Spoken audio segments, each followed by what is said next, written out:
Welcome to PS news. ముందుగా headlines చూద్దాం. తాడేపల్లిలోని పార్టీ కేంద్ర కార్యాలయంలో మేనిఫెస్టోను విడుదల చేసిన జగన్. వైసీపీ మేనిఫెస్టోలోని 9 ప్రధాన హామీల విషయంలో చంద్రబాబుతో పోటీ పడలేకపోయామని వెల్లడి.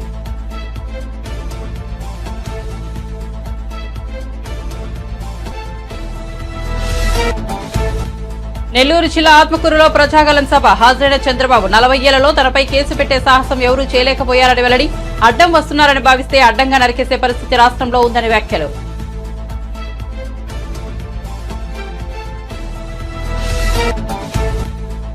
అరకులో కాంగ్రెస్ న్యాయయాత్ర. ఆదివాసీల కోసం వైఎస్ఆర్ ఎన్నో పనులు చేశారన్న షర్మిల.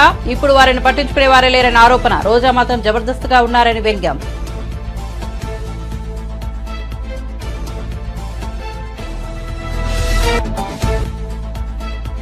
400 స్థానాల్లో గెలిస్తే రిజర్వేషన్లు రద్దు చేయొచ్చు అనేది బీజేపీ కుట్ర అన్న రేవంత్ రెడ్డి. కాంగ్రెస్ అధికారంలోకి వస్తే బీసీ జనాభాను లెక్కించి రిజర్వేషన్లు కల్పిస్తామని హామీ. దేశాన్ని రిజర్వేషన్ రహిత హిందూ దేశంగా మార్చాలన్నది బీజేపీ కుట్ర అన్న రేవంత్ రెడ్డి. ఇక వార్త వివరాల్లోకి వెళ్తే ఎన్నికల్లో లబ్ధి పొందేందుకు ఓట్ల కోసం అసాధ్యమైన హామీలను ఇవ్వడం తనకు చేత కాదని, ఈ విషయంలో చంద్రబాబుతో పోటీ పడలేనని ఏపీ ముఖ్యమంత్రి జగన్ పేర్కొన్నారు. సాధ్యమయ్యే చేయగలిగే హామీలను ఇచ్చారని వివరించారు. ఈ మేరకు శనివారం వైసీపీ మేనిఫెస్టో విడుదల చేస్తూ జగన్ మాట్లాడారు. మేనిఫెస్టో అంటే ఓ పవిత్ర గ్రంథం, ఓ బైబిల్, ఓ ఖురాన్, ఓ భగవద్గీత అని సీఎం చెప్పారు. ఎన్నికల సందర్భంగా పార్టీలు ప్రకటించే మేనిఫెస్టోలకు నిజమైన విలువ, గౌరవం కేవలం తన హయాంలో మాత్రమే దక్కాయని జగన్ వివరించారు. 2014లో వైసీపీ అధికారంలోకి రాకపోవడానికి పార్టీ మేనిఫెస్టో కూడా ఓ కారణమని చెప్పారు. చంద్రబాబులా తాను అసాధ్యమైన హామీలను ఇవ్వలేకపోయారని, అదే తన ఓటమికి కారణమైందని వివరించారు. అయితే అందుకు తాను బాధపడలేదని చెప్పారు. చరిత్రలో చరిత్రహీనుడిగా మిగిలిపోకూడదనే ఉద్దేశంతో తన మిత్రులు, శ్రేయోభిలాషుల సూచనలను పెడచెవిన పెట్టారని, అసాధ్యమైన హామీలను ఇవ్వలేదని జగన్ తెలిపారు.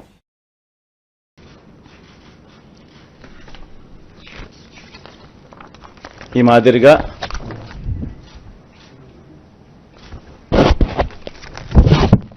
మాదిరిగా మన మేనిఫెస్టో ముఖ్యమైన అంశాలు అదే కాపీ కొంచెం పెద్ద ఆల్ఫబెట్స్ లో ఉంటుందని చెప్పి కొంచెం దీంట్లోకి పోతా.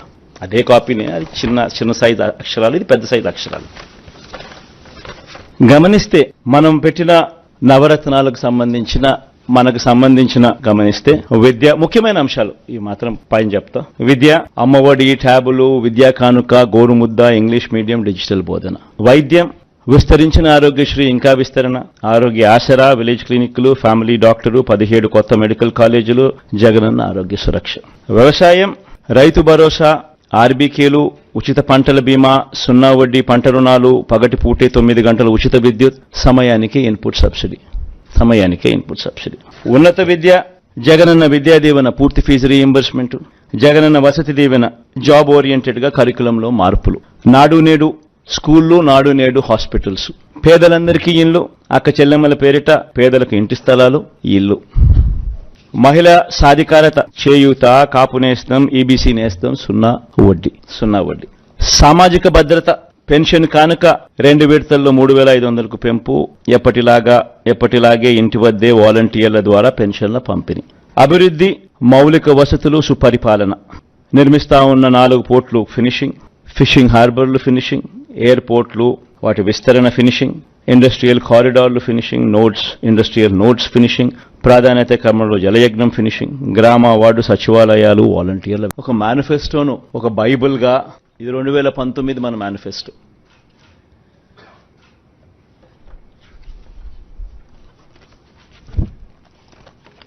ఈ మాదిరిగా ఇచ్చిన ఈ మేనిఫెస్టోను ఒక బైబిల్గా, ఒక ఖురాన్గా, ఒక భగవద్గీతగా దీన్ని భావిస్తూ, దీన్ని ఇంప్లిమెంట్ చేసిన పరిస్థితులు, దీన్ని ఇంప్లిమెంట్ చేసిన విధానం బహుశా దేశ చరిత్రలోనే ఈ 58 నెలలు అన్నది చిరస్థాయిగా చరిత్రలో ఎప్పటికీ కూడా నిలిచిపోతాయి. 2019లో ఇచ్చిన ఈ వాగ్దానాలన్నీ కూడా ఎంతో నిష్ఠగా మనం అమలు చేశాం. ఏ స్థాయిలో ఇది అమలు చేశాము అనంటే, ఈ మేనిఫెస్టో అన్నది ప్రతి ప్రభుత్వ కార్యాలయంలో ఉన్న ప్రతి ఇంపార్టెంట్ అధికారి దగ్గర ఈ మేనిఫెస్టో ఉంది. ఏ స్థాయిలో ఇది అమలు చేశాము అనంటే, ఈ మేనిఫెస్టో అన్నది రాష్ట్రంలో ఉన్న ప్రతి ఇంట్లో కూడా ఉంది. అంటే అన్నిసార్లు ఈ మేనిఫెస్టో వాళ్ళ ఇళ్లకు పంపించాం.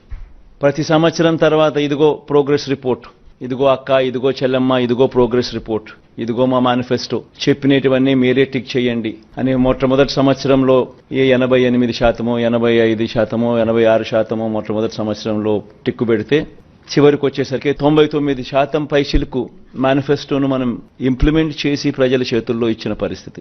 ఇలా ఈ మేనిఫెస్టోను ప్రతి ఇంట్లో కూడా చేర్చిన పరిస్థితులు ఎప్పుడైనా ఉన్నాయా, ఏదైనా ప్రభుత్వం చేసింది అని అంటే అది కూడా ఈ 58 నెలల కాలంలోనే జరిగిందని కూడా చెప్పడానికి గర్వపడతా ఉన్నా. టీడీపీ అధినేత చంద్రబాబు నెల్లూరు జిల్లా ఆత్మకూరులో నిర్వహించిన ప్రజాగలం సభలో సీఎం జగన్పై ధ్వజమెత్తారు. 40 ఏళ్లలో తనపై కేసు పెట్టే సాహసం ఎవరూ చేయలేకపోయారని పేర్కొన్నారు. ఎవరైనా తమకు అడ్డం వస్తున్నారని భావిస్తే వారిని అడ్డంగా నరికేసే పరిస్థితి రాష్ట్రంలో కనిపిస్తోంది. ఇదేం రాజకీయమో తనకు అర్థం కావడం లేదని పేర్కొన్నారు. ఈ జరిగితే ప్రతి ఎకరాకు నీళ్లు వస్తాయి. ఇంకో పక్క నేను ముందే చెప్పా, ఇక్కడుండే వ్యక్తులు మీరు చూశారు, ఏ వ్యక్తికి ఓటేస్తే న్యాయం జరుగుతుందో మిమ్మల్ని ఆలోచించమని చెప్పారు. తమ్ముళ్ళో మీరు ఒక మాట చెప్తున్నారు, జగన్మోహన్ రెడ్డి చెప్తున్నాడు, మాట తప్పాడా లేదా అని మిమ్మల్ని అడుగుతున్నా, మడమ తిప్పాడా లేదా అని మిమ్మల్ని అడుగుతున్నా. ఏదైతే ఈరోజు ఆయన చెప్పేది మేనిఫెస్టో, భగవద్గీత అన్నాడు, ఖురాన్ అన్నాడు, బైబిల్ అన్నాడు, అన్నాడా లేదా? 99.5% చేసేశానని చెప్పాడు. చెప్పాడా లేదా? చేస్తే మీ జీవితాలు బాగుపడాలి కదా. పెరిగిందా మీ ఆదాయం? పెరిగిందా తమ్ముళ్ళు మీ ఆదాయం? ఖర్చులు పెరిగాయా లేదా? ఖర్చులు పెరిగాయి, ఆదాయం తగ్గిపోయింది. మీరందరూ కూడా ఇబ్బందుల్లో పడిపోయే పరిస్థితికి వచ్చారు. నేను అడుగుతున్నా, మద్యపాన నిషేధం అని చెప్పాడనే తమ్ముళ్ళు? ఇక్కడ కూడా మద్యపానం, మద్యం తాగే మద్యం బాబులు ఉంటారు. ఏం తమ్ముళ్ళు, ఆ రోజు క్వార్టర్ బాటిల్ ఎంత? 60 రూపాయలు. ఇప్పుడెంత క్వార్టర్ బాటిల్? 200 రూపాయలు. అవునా కాదా? 140 రూపాయలు ఎవరి జోబులే పోతున్నాయి? ఎవరి జోబులే పోతున్నాయి? ఎవరి ప్యాలెస్ పోతున్నాయి? అర్థమైందా? అంటే ఏం చెప్పావు నువ్వు? మద్యపాన నిషేధం చేసిన తర్వాత ఓటు అడుగుతానన్నావు. చేస్తావా లేదా అని అడుగుతున్నా. చేసి ఓటు అడుగుతానన్నావు. సిగ్గు లేకుండా ఓటు అడిగాడు. మనకు సిగ్గుంది కదా తమ్ముళ్ళు, ఓటు వేస్తావా అని అడుగుతున్నా. ఏం తమ్ముళ్ళు ఓటేస్తారా అని అడుగుతున్నా. ఏమమ్మా మీరు? మీ మంగళ సూత్రాలు తెంచేసిన దుర్మార్గుడు ఈ జగన్మోహన్ రెడ్డి. ఈ మగవాళ్ళ ఆరోగ్యాన్ని నాశనం చేసిన వ్యక్తి. స్వార్థం కోసం ఈ జగన్మోహన్ రెడ్డి. ఇలాంటి అతనికి ఓటేస్తారా అని మిమ్మల్ని అడుగుతున్నా. ఓటేయమని మీరు నిర్ణయించుకున్నారు. నేను ఇప్పటికే చూశాను, అతనికి కూడా నిద్ర రావడం లేదు. ఈరోజు మీటింగ్లో కూడా చూసుంటారు. మనిషిలో ముందు అనుకున్నాడు, గులకరాయి పెట్టి డ్రామా ఆడి ఎన్నికలయ్యే వరకు బ్యాండేజ్ తెగదాం అనుకున్నాడు. ఇప్పుడు అందరూ బ్యాండేజ్ పెట్టుకునే పరిస్థితికి వచ్చారు. ఆ దెబ్బతో బ్యాండేజ్ తీసేశాడు. డ్రామా బయటపడిపోయింది. గాయం కనపడిందా తమ్ముళ్ళో? మీకు కనపడిందా? నేనే కదా హత్యా ప్రయత్నం చేశాను గులకరాయితో. అవునా కాదా? బాబాయిని గొడ్డలతో లేపేస్తారు. నారాసుర రక్త చరిత్ర అంటారు. గులకరాయి డ్రామా ఆడతారు. నేనే గులకరాయితో, కనపడిని గులకరాయితో హత్యా ప్రయత్నం చేశాను. 400 లోక్సభ స్థానాల్లో గెలిస్తే ఎవరి అవసరం లేకుండా రిజర్వేషన్లను రద్దు చేయొచ్చనేది బీజేపీ కుట్ర అని తెలంగాణ ముఖ్యమంత్రి రేవంత్ రెడ్డి ఆరోపించారు. శనివారం సాయంత్రం ఆయన మీడియాతో మాట్లాడుతూ తాము కేంద్రంలో అధికారంలోకి వస్తే బీసీ జనాభాను లెక్కించి రిజర్వేషన్లు కల్పిస్తామని హామీ ఇచ్చారు. ఎస్సీ ఎస్టీలకు సరైన జనాభా ప్రాతిపదికన రిజర్వేషన్లు కల్పిస్తామన్నారు.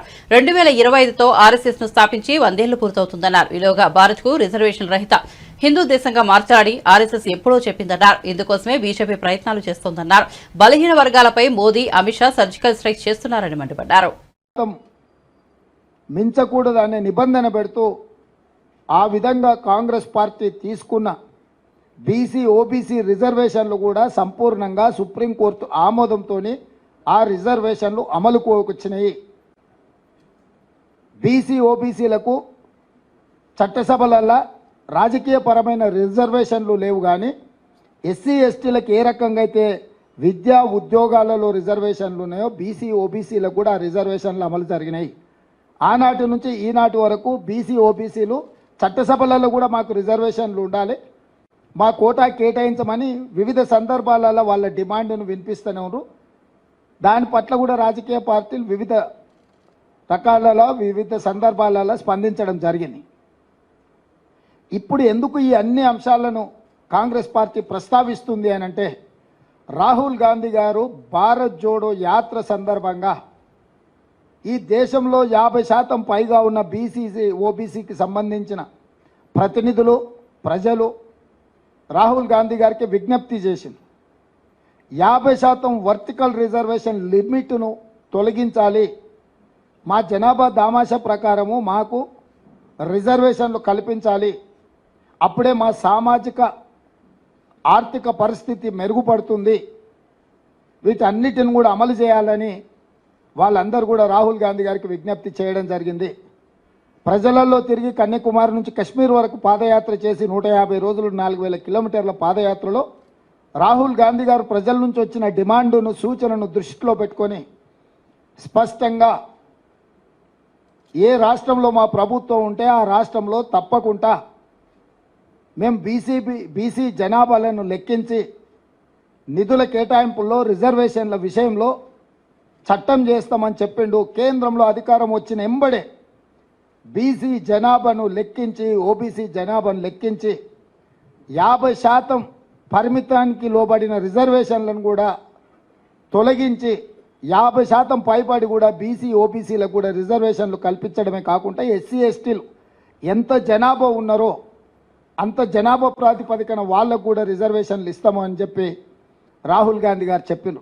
దాంట్లో భాగంగానే భారతదేశం యొక్క ఎక్స్రే అంటే ఒక మనిషిని ఎక్స్రే తీస్తే లోపల ఏమేమి ఉన్నాయో అన్నీ చూడడానికి వైద్యుడికి అవకాశం ఉంటుందో భారతదేశం యొక్క ఎక్స్రే తీసి జనాభాను లెక్కించి జనాభా దామాషా ప్రకారం ఎస్సీ ఎస్టీ బీసీ ఓబీసీ రిజర్వేషన్లు అమలు చేయడమే కాకుండా నిధులను కేటాయిస్తామని చెప్పి ఒక స్పష్టమైన విధానాన్ని రాహుల్ గాంధీ గారు చెప్పడం జరిగింది. ఇది మా విధానం. మరి ఇప్పుడు బీజేపీ విధానం ఏంది? 1925లో ఆర్ఎస్ఎస్ను మొదలుపెట్టినప్పుడు వాళ్ళు ఒక నిర్ణయం తీసుకున్నారు. 100 సంవత్సరాల లోపు ఈ దేశాన్ని హిందూ దేశంగా ప్రకటిస్తామనేది ఒక నిర్ణయం. స్వతంత్రం వచ్చిన తర్వాత కాంగ్రెస్ పార్టీ అమలు చేస్తున్న రిజర్వేషన్లను రద్దు చేసి ఏపీ న్యాయయాత్రలో భాగంగా రాష్ట్ర కాంగ్రెస్ అధ్యక్షురాలు వైఎస్ షర్మిల 19వ రోజు ఎన్నికల ప్రచారం కొనసాగించారు. అలకులో కాంగ్రెస్ పార్టీ నిర్వహించిన సభలో పాల్గొన్నారు. ఈ సందర్భంగా షర్మిల ప్రసంగిస్తూ నాడు వైఎస్ఆర్ ముఖ్యమంత్రిగా ఉన్నప్పుడు ఆదివాసీల అభివృద్ధి ఎంతో పనులు చేపట్టారని, కార్పొరేషన్ లోన్లు ఇచ్చారని, స్వయం ఉపాధి కల్పించారని, స్వయం ఉపాధి శిక్షణ కేంద్రాలు ఉండేవని వివరించారు. కానీ ఇప్పుడు ఆదివాసీల గురించి పట్టించుకునే నాయకులు లేరని అన్నారు. రాష్ట్ర విభజన తర్వాత చంద్రబాబు 5 ఏళ్లు ముఖ్యమంత్రిగా ఉన్నారని, ఇప్పుడు జగన్ 5 ఏళ్లుగా ముఖ్యమంత్రిగా ఉన్నారు. వీరిద్దరి పాలనలో అరకులో ఏం కొంచెమైనా అభివృద్ధి జరిగిందా అని షర్మిల ప్రశ్నించారు. పోని మీ ఎమ్మెల్యే అంతా దోపిడీ ఆట కదా, మీకేమైనా పనికొచ్చారా? పిలిస్తే పలికాడా? అవసరానికి వచ్చాడా? మరి ఎందుకన్నా వీళ్ళకి ఓట్లేయాలి? ఒకసారి ఆలోచన చేయండి. వేయకూడదు, నిజంగానే వేయకూడదు. అసలు రాజశేఖర్ రెడ్డి గారు ముఖ్యమంత్రిగా ఎన్ని చేశాడన్నా? ఆదివాసీల కోసం, ఎస్టీల కోసం రాజశేఖర్ రెడ్డి గారు చేసినంత ఏ నాయకుడైనా చేశారా? ఎస్టీల కోసం 20 లక్షల ఎకరాల పోడు భూములకు పట్టాలిచ్చిన నాయకుడు రాజశేఖర్ రెడ్డి గారు. అలాగే 3,000 కోట్ల రూపాయలు ఎస్టీల కోసం, వాళ్ళ నిధి, వాళ్ళ రోడ్ల కోసం, వాళ్ళ స్కూళ్ళ కోసం, వాళ్ళ ఆసుపత్రి కోసం నిధి తీసుకొచ్చిన నాయకుడు రాజశేఖర్ రెడ్డి గారు. ఐటీడీఏ అయినా, ఏ నిధి అయినా, ఎస్సీ సప్లాన్లైనా, కార్పొరేషన్లైనా ఎంతైతే కేటాయించారో ఎస్టీలకు మొత్తం ఎస్టీలకే ఖర్చు పెట్టే నాయకుడు రాజశేఖర్ రెడ్డి గారు. ఆ రోజు రాజశేఖర్ రెడ్డి గారు కట్టిన ఇల్లులే ఈ రోజు వరకు ఉన్నాయి. మళ్ళీ ఏ నాయకుడు కట్టాడు? ఆ రోజు రాజశేఖర రెడ్డి గారు వేసిన రోడ్లే మళ్ళీ ఈ రోజు ఏ రోజులు వేస్తున్నారు? ఎన్ని గూడాలకి ఇంతవరకు కూడా రోడ్లు లేవు అని ఇంతమంది అడుగుతున్నా కూడా ఇప్పుడున్న ప్రభుత్వాలు ఎవరినైనా పట్టించుకుంటున్నాయా? బిడ్డలకు ఉద్యోగాలు లేవు అని ఎంతగా అడుగుతున్నా ఒక్క ప్రభుత్వమైనా ముందుకొచ్చి మేమున్నాము మేము చేస్తాము అన్నట్లుగా ఒక్కరన్నా వ్యవహరిస్తున్నారా? అదే రాజశేఖర రెడ్డి గారు ఉన్నప్పుడు లోన్లు ఇచ్చారు, కార్పొరేషన్ల లోన్లు ఇచ్చారు, స్వయం ఉపాధి కల్పించారు, సెల్ఫ్ ట్రైనింగ్ ఇన్స్టిట్యూట్లు ఉండే, ఎన్ని చేశారు రాజశేఖర రెడ్డి గారు. అలాంటిది ఇప్పుడు ఆదివాసీల గురించి ఎవరైనా పట్టించుకునే నాయకుడు ఉన్నాడా? 5 సంవత్సరాలు చంద్రబాబు గారు ముందు ముఖ్యమంత్రిగా ఉన్నారు, ఇప్పుడు 5 సంవత్సరాలు జగన్మోహన్ రెడ్డి గారు ముఖ్యమంత్రిగా ఉన్నారు. మరి వీళ్ళిద్దరిలో అరకు ఎప్పుడైనా కొంచెమైనా ఏ కోసానైనా ఈ 10 సంవత్సరాల్లో డెవలప్ అయ్యిందో లేదో మీరు ఆలోచన చేయండి. జగన్మోహన్ రెడ్డి గారు అయితే 600 కోట్లు ఇస్తానన్నారట కదా, టూరిజం డెవలప్మెంట్ చేస్తానన్నారట కదా, ఇచ్చారా అన్న? వచ్చిందా? 600 కోట్లంట, 1 కోటైనా వచ్చిందా? టూరిజం డెవలప్మెంట్ మినిస్టర్ ఎవరు? రోజా అట కదా, జబర్దస్త్ రోజా. ఆమెమో జబర్దస్త్గా ఉండాలి, అరకు ఏమైపోయినా పర్వాలేదు, ఒక్కసారి కూడా రాలేదట కదా, 1 రూపాయి ఇచ్చింది లేదట. మరి ఎందుకైనా వీళ్ళకి ఓట్లు వేయాలి? ఆలోచన చేయండి. ఎవరు ఆలోచించారు? మీ ప్రజల గురించి, మీ అవసరాల గురించి. ఇక్కడ టూరిజం డెవలప్ అయ్యి ఉంటే ఎంత అభివృద్ధి జరిగి ఉండేది, ఎన్ని ఉద్యోగాలు వచ్చిండేవి బిడ్డలకు. 600 కోట్లు ఇస్తామని చెప్పిన వాళ్ళు కనీసం 60 కోట్లు కాదు, 6 కోట్లు కాదు, 1 కోటి కూడా ఇవ్వకపోతే మరి మీ పట్ల వాళ్ళకి చిత్తశుద్ధి ఉన్నట్టా లేదా? మీరు ఒక్కసారి ఆలోచన చేయండి. ఏం చెప్పింది బీజేపీ పార్టీ? అయితే ట్రైబల్ యూనివర్సిటీ ఇస్తామన్నారు, వచ్చిందా? ఇక్కడ మెడికల్ కాలేజ్ రావాల్సి వచ్చిందా? ఇంజనీరింగ్ కాలేజ్ అన్నారు, అదైనా వచ్చిందా? ఏ ఒక్కటి రాలేదు. అటు టూరిజం లేదు, అటు డెవలప్మెంట్ లేదు. మరి ప్రజలు ఎట్లా బతకాలి? యథేచ్ఛగా మైను మాత్రం దోపిడీ చేసుకుంటున్నారు, యథేచ్ఛగా. వైసీపీ ఎన్నికల మేనిఫెస్టోను ఆ పార్టీ అధినేత సీఎం జగన్ విడుదల చేసిన సంగతి తెలిసిందే. ఈ నేపథ్యంలో పార్టీ ప్రధాన కార్యాలయంలో వైసీపీ ఎమ్మెల్యే మాజీ మంత్రి పేర్ని నాని మాట్లాడుతూ 2014లో మేనిఫెస్టో పేరుతో టీడీపీ అధినేత చంద్రబాబు ప్రజలను మోసం చేశారని విమర్శించారు. 2019లో అధికారంలోకి వచ్చిన జగన్ మేనిఫెస్టోలో చెప్పిన హామీలన్నింటినీ అమలు చేసి చూపించారని అన్నారు.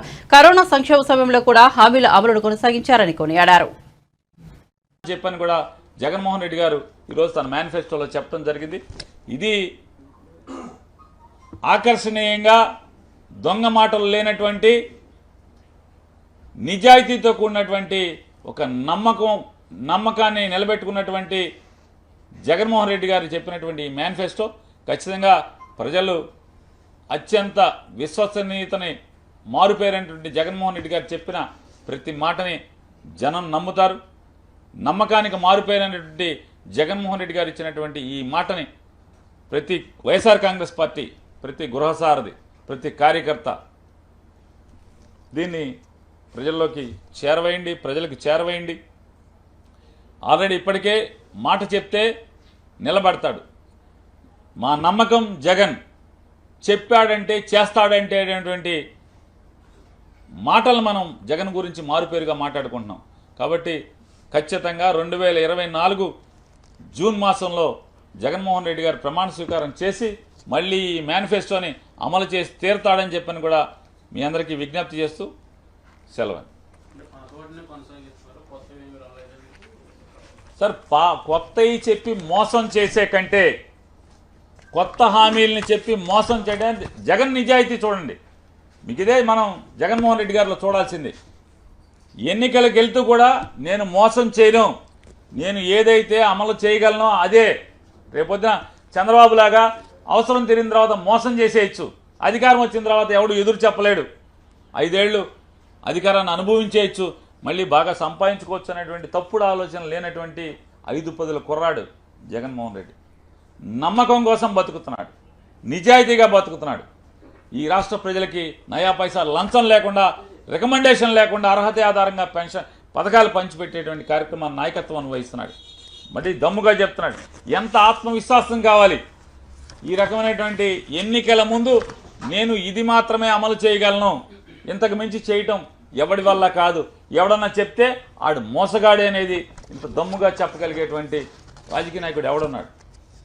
ఈ రకంగా నిజాయితీగా, నికార్సుగా, ధైర్యంగా, ఆత్మస్థైర్యంతో, గుండెల నిండా నిజాయితీ అనేటువంటి గాలి నింపుకుని ఇవాళ మాట్లాడుతున్నాడు ఆయన. కాబట్టి ఇందులో ప్రజలకి జగన్ మీద నమ్మకం ఉంది, జగన్కి జనం మీద నమ్మకం ఉంది. ఖచ్చితంగా నిజాయితీతో కూడినటువంటి ఈ మేనిఫెస్టో ప్రజలు విశ్వసిస్తారు. ఖచ్చితంగా జగన్కి మళ్ళీ అండగా ఉంటారు.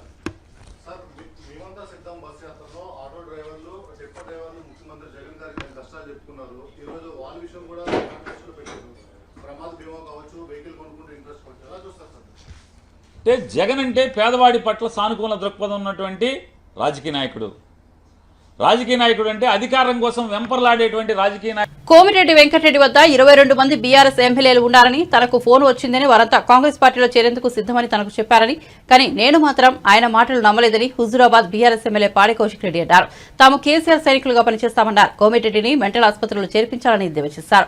శనివారం ఆయన మీడియాతో మాట్లాడుతూ హవాలా దందా కోమిరెడ్డికే సాధ్యమని విమర్శించారు.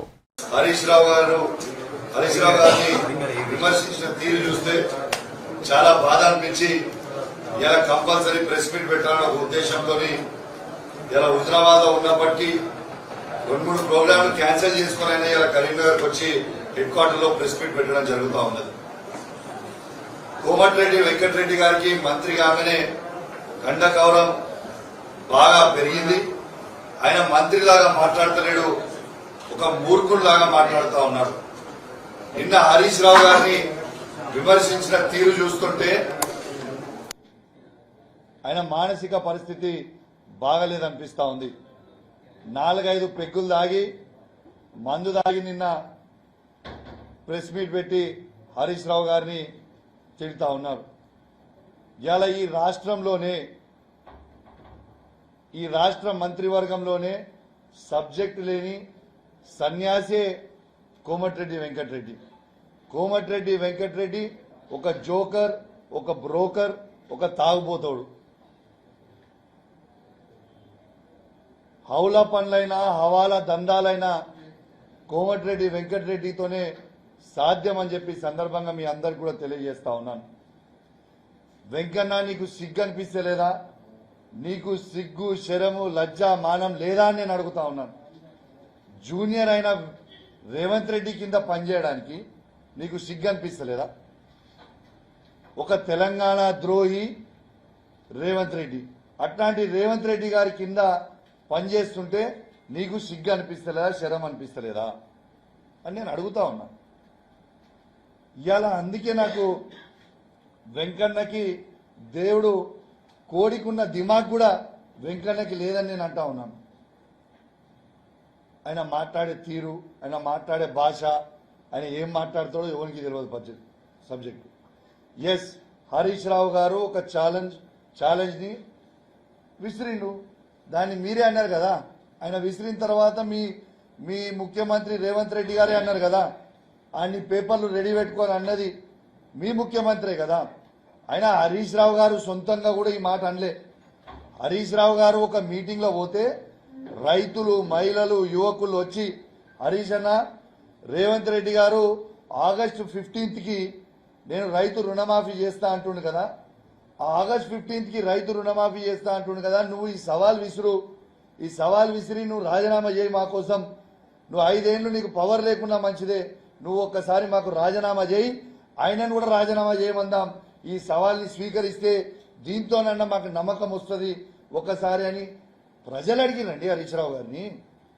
ప్రజలు అడిగితే హరీష్ రావు గారు వాళ్ళ ప్రజల కోసం ఈ 5 సంవత్సరాలు. ఏపీలో త్వరలో జరగనున్న సార్వత్రిక ఎన్నికల్లో పోలింగ్ శాతాన్ని 82కు పైగా పెంచడమే లక్ష్యంగా ఈసీ చర్యలు చేపడుతున్నట్లు రాష్ట్ర ఎన్నికల ప్రధాన అధికారి ముఖేష్ కుమార్ మీనా తెలిపారు. గుంటూరులోని ఎన్టీఆర్ మున్సిపల్ స్టేడియంలో నిర్వహించిన లెట్స్ ఓట్ 3K నడక కార్యక్రమానికి ఆయన ముఖ్య అతిథిగా హాజరయ్యారు. పలు కళాశాలలకు చెందిన యువత, అధికారులు ఈ కార్యక్రమంలో పాల్గొన్నారు. యువత ఓటు హక్కు వినియోగించుకోవాలని సూచించారు.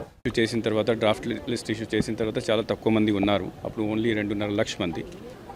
తర్వాత డిస్ట్రిక్ట్ అడ్మినిస్ట్రేషన్ ప్రయత్నం వలన, తర్వాత ఈ లెట్స్ ఓట్ లాంటి ఆర్గనైజేషన్ ప్రయత్నం వలన ఈరోజు 10 లక్షల పైన వెళ్ళింది. సో చాలా మంచి ఫిగర్, చాలా హెల్దీ ఫిగర్ ఇప్పుడు మనకు ఉన్నది. మొత్తం రాష్ట్రంలో ఇప్పుడు అరౌండ్ 4.13 lakh ఓటర్స్ ఉన్నారు. నెక్స్ట్ 2-3 డేస్లో ఆ లిస్ట్ కూడా అందరు క్యాండిడేట్స్ కూడా మేము ఇవ్వబోతున్నాము. నా నెక్స్ట్ రెస్పాన్సిబిలిటీ అంటే ఈ అందరూ న్యూ ఓటర్స్ తర్వాత మిగతా ఓటర్స్ కూడా ముందుకు వచ్చి ఆ రోజు ఓట్ 13th మేని పోలింగ్ డే రోజు ఓట్ వేయాలి.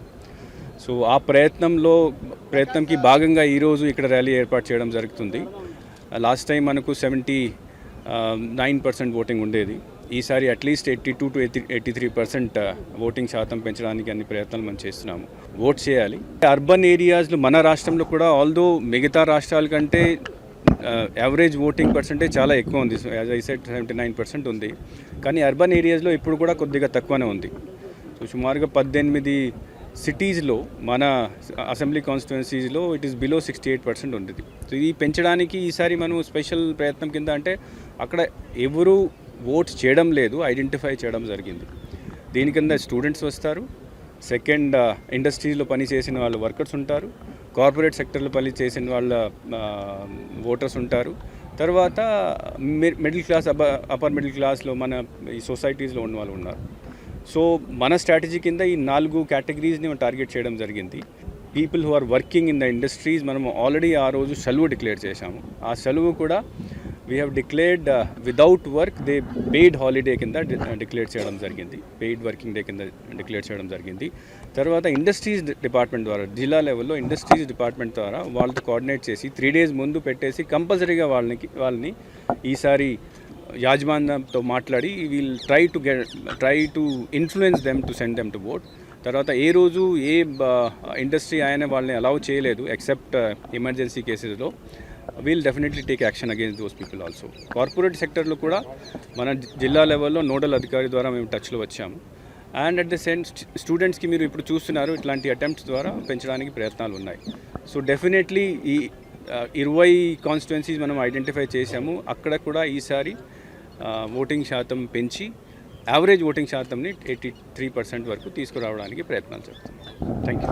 ఇచ్చిన హామీలు నెరవేర్చకుండా పోలీసులను జగన్ మోసం చేశారని ప్రముఖ నటుడు జనసేన నేత నాగబాబు ఆరోపించారు. డిపార్ట్మెంట్లో నూతన నియామకాలు చేపట్టకపోవడంతో పోలీసులకు పరిభారం పెరుగుతోందని విమర్శించారు. సకాలంలో వారికి వేతనాలు సైతం చెల్లించడం లేదని మండిపడ్డారు. ఒకసారి వినండి.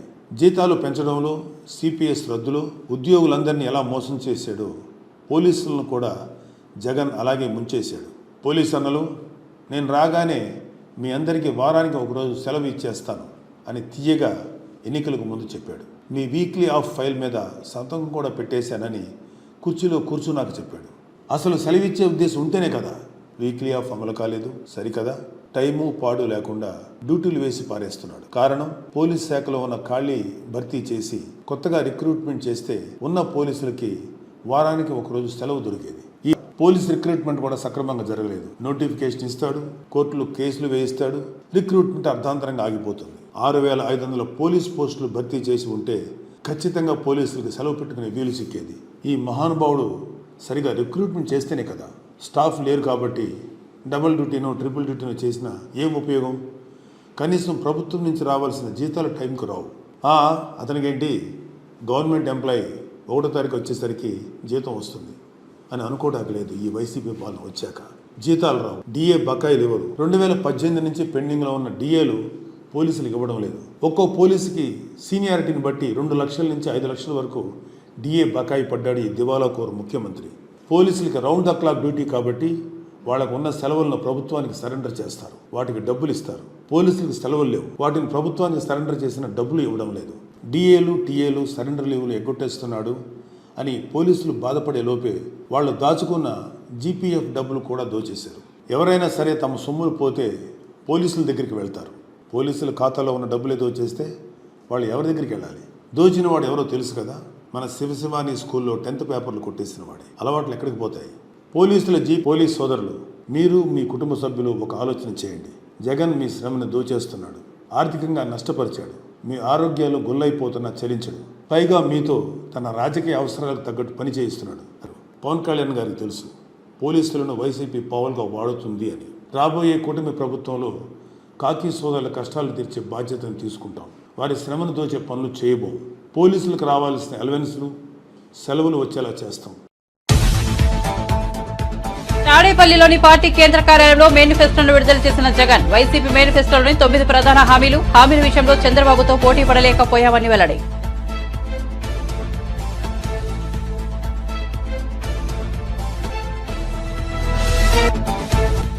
నెల్లూరు జిల్లా ఆత్మకూరులో ప్రజాగలం సభ హాజరైన చంద్రబాబు 40 ఏళ్లలో తనపై కేసు పెట్టే సాహసం ఎవరూ చేయలేకపోయారని వెల్లడి. అడ్డం వస్తున్నారని భావిస్తే అడ్డంగా నరికేసే పరిస్థితి రాష్ట్రంలో ఉందని వ్యాఖ్యలు.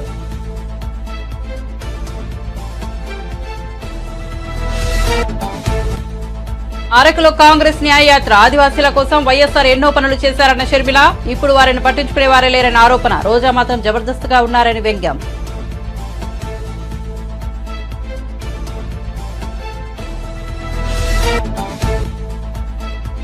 400 స్థానాల్లో గెలిస్తే రిజర్వేషన్లు రద్దు చేయొచ్చు అనేది బీజేపీ కుట్ర అన్న రేవంత్ రెడ్డి. కాంగ్రెస్ అధికారంలోకి వస్తే బీసీ జనాభాను లెక్కించి రిజర్వేషన్లు కల్పిస్తామని హామీ.